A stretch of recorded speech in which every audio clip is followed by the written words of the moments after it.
Money is one of the most frequently mentioned subjects in the Bible. According to some counts, it's mentioned over 800 times. And many of those verses talk about investing in one way or another. The Bible lays out many specifics about how to invest your money wisely according to godly wisdom. And when you do them correctly, these biblical investing principles not only increase your monetary wealth, but they'll bless you in every other part of your life as well. Hey there, welcome back to our channel. Today's episode is all about applying biblical principles to achieve financial success in 2024. Let's get started. God wants you to prosper in every way possible, including your finances. When you follow these timeless biblical investing principles, not only will you grow your wealth and your financial legacy, but you will also grow in every other area of your life. First, be faithful to a few. Whoever can be trusted with very little can also be trusted with much, and whoever is dishonest with very little will also be dishonest with much. If you desire to build massive wealth, then you first need to be trustworthy and disciplined with what you already have.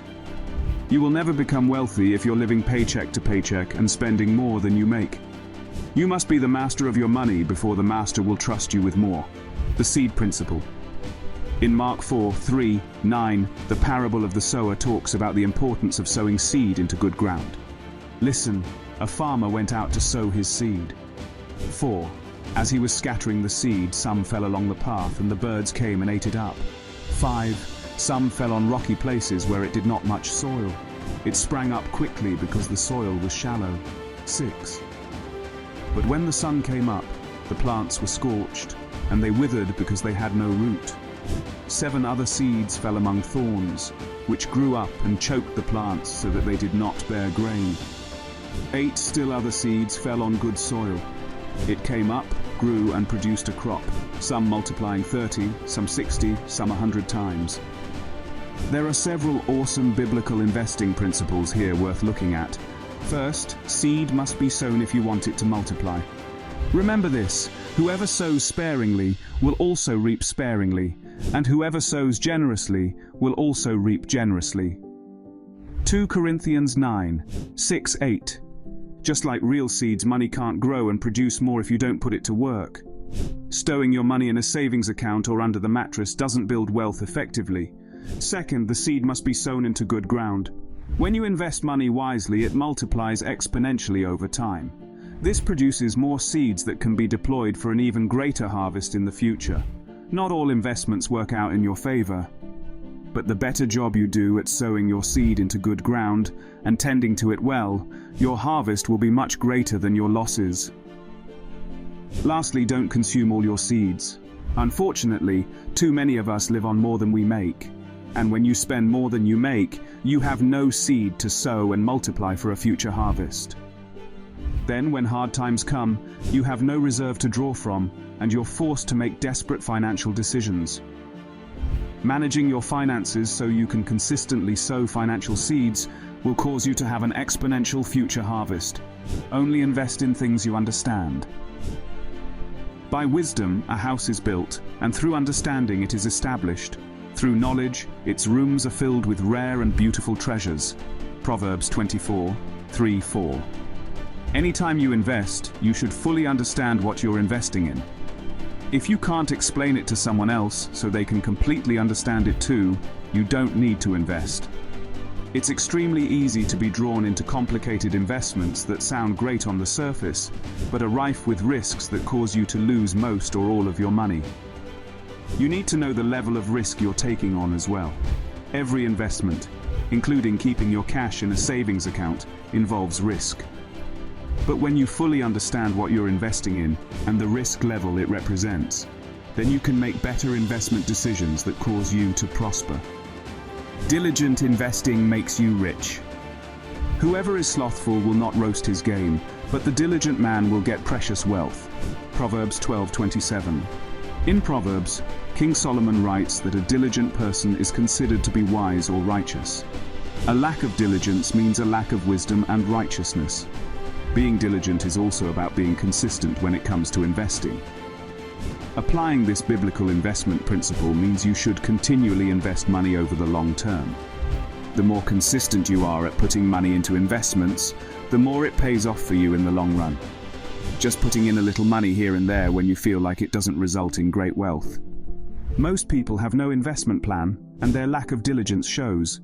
Those are the ones who end up hungry, poor, in debt, and forced to work because of a lack of diligence over their lifetime. Be patient, gain wealth. One step at a time. Wealth gained hastily will dwindle, but whoever gathers little by little will increase it. Proverbs 13:11. Learning to be patient is a good complement to being diligent. Building lasting wealth takes time. Think of it like you're growing a mighty oak tree versus planting tomatoes. When you plant tomatoes, you expect a relatively quick harvest that provides for a season. But an oak tree takes decades to become large and strong, and will be around for generations to come. Seek wise counsel. Whoever ignores instruction despises himself, but he who listens to reproof gains intelligence. Proverbs 15:32. You can't be a successful investor by going it alone.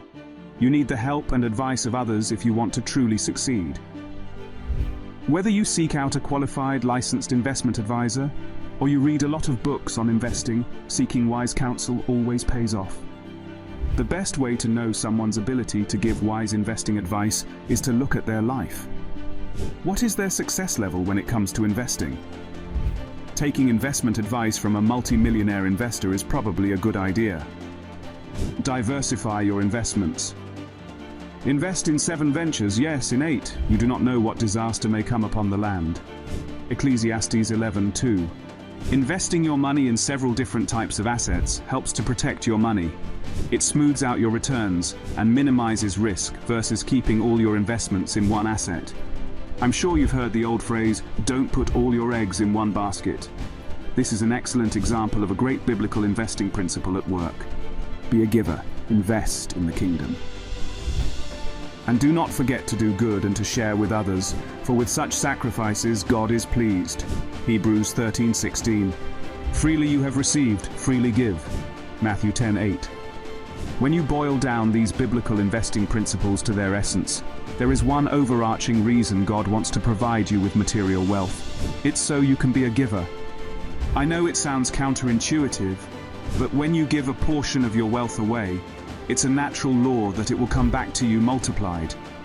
This biblical investing principle is not about you and your bank account. It's about how you can use material wealth to help others and fund projects that further God's kingdom and influence here on earth. The more money you have, the more you can give.